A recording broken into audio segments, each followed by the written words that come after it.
Türkiye Meclisi'nde günlerdir yaşanan gerginlik bugün de sürdü. Türk İçişleri Bakanı İdris Naim Şahin, TOKİ ile ilgili yasanın görüşüldüğü sırada yaptığı konuşmada BDP'li vekillere hakarette bulundu. Hatta tehditler etti.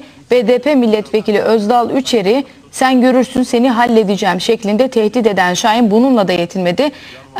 Katliamın Ankara'da planlandığı şeklindeki açıklamalarına BDP'li vekillerin iftira olduğunu söyledi. Bunun üzerine söz alan Hasip Kaplan, Şahin'e katliamla ilgili hükümetin şu ana kadar ne gibi bir çalışma başlattığını ve mağdur ailelerden 8 kişinin neden halen gözaltında olduğunu sordu. İdris Naim Şahin sorulara cevap vermek yerine oturduğu yerden hakaret ve tehditler savurdu. Sataşma üzerine bu kez BDP İstanbul Milletvekili Sırrı Süreyya Önder söz aldı. Önder, Şahin'in BDP'li vekillerden özür dilemesini istedi. Şahin'in savunmasını yapmayı kim üstlendi dersiniz sevgili izleyiciler? Mehmet Metiner. Sırrı Süreyya Önder, Metinler'in kendisine hakaret etmesi üzerine konuşmasını yarıda keserek AKP sıralarına yürüdü. Mecliste bu yüzden bir süre canlı yayınını kesmek zorunda kaldı. Sırrı Süreyya Önder de yeniden oturum başlayınca yeniden söz aldı.